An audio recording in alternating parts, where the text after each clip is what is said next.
তোমার খুব দুঃখ হচ্ছে বুঝি বেবি যে আমি দুদিনেই ঠিক হয়ে যাব?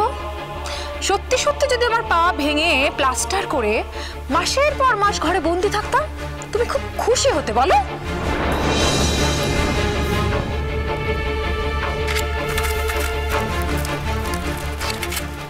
ধরো নাও জল নাও। শুধু যে পেন কিলার কেন দিল?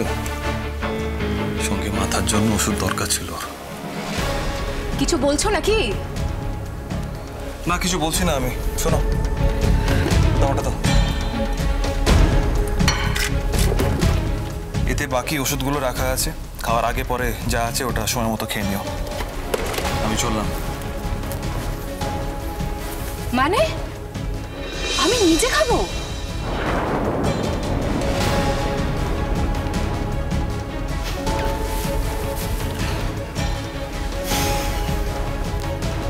বালাই শার্ট তুমি কেন খাবে? তোমার খাইয়ে দেবে। তুমি তো তোমার বাপের সোনা মা না, কোনোদিনও তো এক গ্লাস জলও গড়িয়ে খাওনি।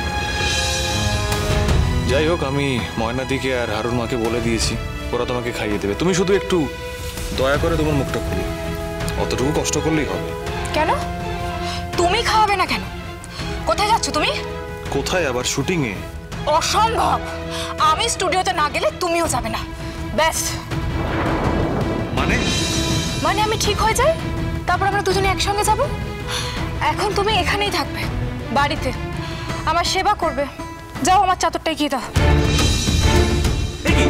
অরুণ, তুমি এখন এখানে দাঁড়িয়ে কি করছো? এদিকে কখন থেকে বাইরে গাড়ি ওয়েট করে রয়েছে, তোমার কল টাইম কখন? বাপি, অরুণ আর যাবে না। তুমি তুমি বলো গাড়িকে চলে যেতে। মানে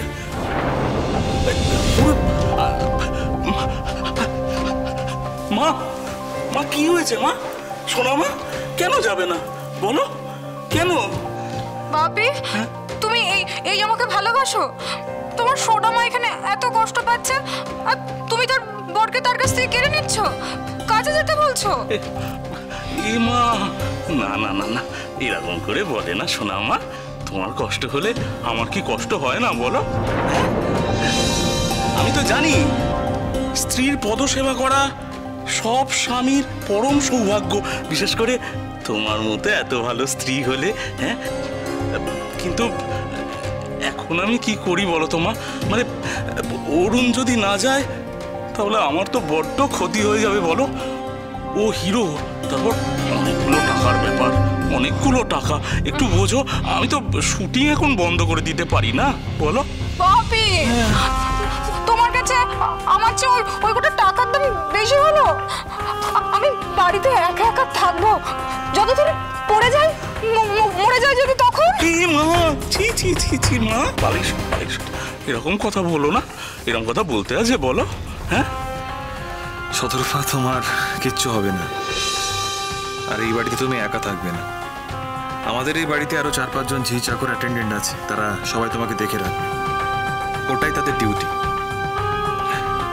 অবশ্য আমিও তোমার বাপের চাকর, তুমি তো সেটা বলে দিয়েছো অলরেডি। তবে একটা ডিফারেন্স আছে।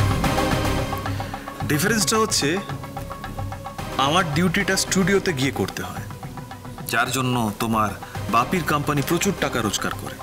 সেই টাকা দিয়ে তোমার খিদমত খাটার জন্য মাইনে করে ঝি চাকর সব রাখতে হয়, বুঝেছো? এখানে আমার ডিউটি শেষ। এখানে যা করার আমি করে দিয়েছি। তোমার পায়ে ক্রেপ ব্যান্ডেজ বেঁধে দিয়েছি, তোমার খাবার ওষুধ যা সব দিয়ে দিয়েছি। এবার আমার স্টুডিওতে ডিউটি করার সময় হয়ে গেছে। So please excuse me. আমি আসছি। বাপি, বাপি তুমি অরুণকে এক্ষুনি নিয়ে এসো, এক্ষুনি। শোনো মা, আমার দেরি হয়ে যাচ্ছে। বাপি, না না বাপি, শোনো আমার কথা। শোনো, পরে কথা হবে, দেরি হয়ে যাচ্ছে। আমি আসি। অরুণ, অরুণ। চ্যাটার্জি বাড়ির মেয়েদের সাজানো, লুকানো, হারানো ইচ্ছেগুলোর গল্প চ্যাটার্জি বাড়ির মেয়েরা। দেখুন সোম থেকে শনি সন্ধ্যে 7টায় আকাশ 8-এ।